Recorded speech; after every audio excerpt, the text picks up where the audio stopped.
There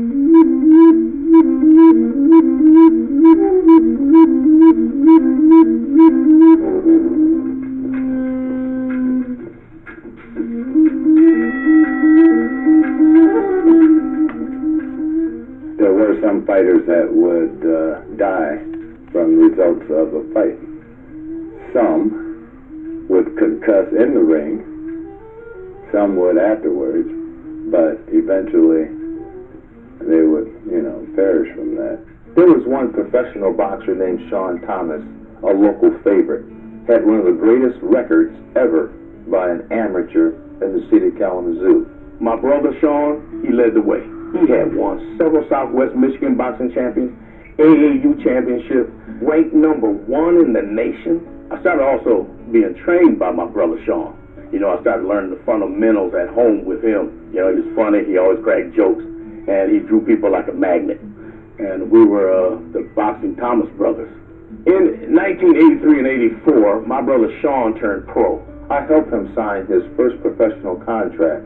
Sean, going into the 84 and 85 season, had got so good that he was now getting ready to fight for the ESPN championship.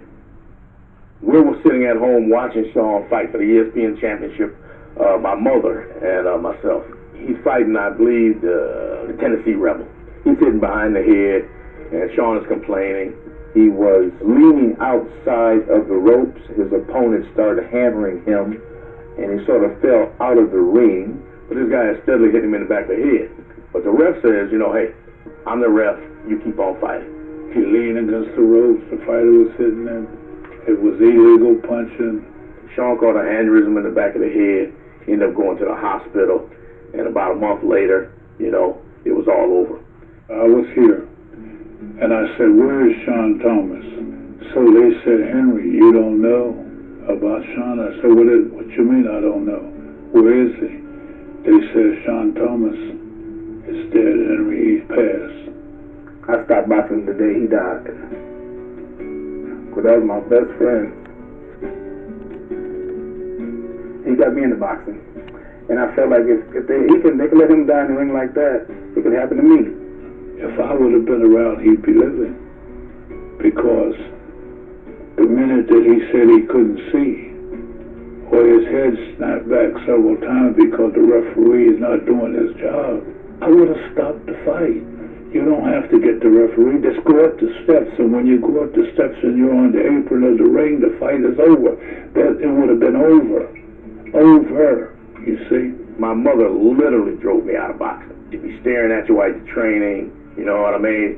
And I was the baby of the family. You just don't want to disappoint your mother. I was very fortunate to be part of a committee that recommended safety aspects in the game of boxing. It included allowing boxers the option of using headgear and also the implementation of thumbless gloves.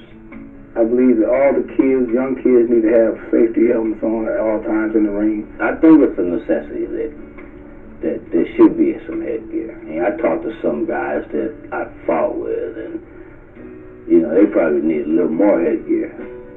Just their cognitive reactions are, they were a fighter. I personally don't think the headgear was a benefit. It helps prevent cuts, but it actually, I think, creates more damage when you get hit. I don't have the peripheral vision that I would have without a headgear on, and so I'm more susceptible to getting hit with hooks. After about 6 years of competitive fighting, it was getting next to me mentally, where I found myself not being able to complete a sentence. I would take a break every year after that. I know a number of fighters who they've lost their some of their mental faculties.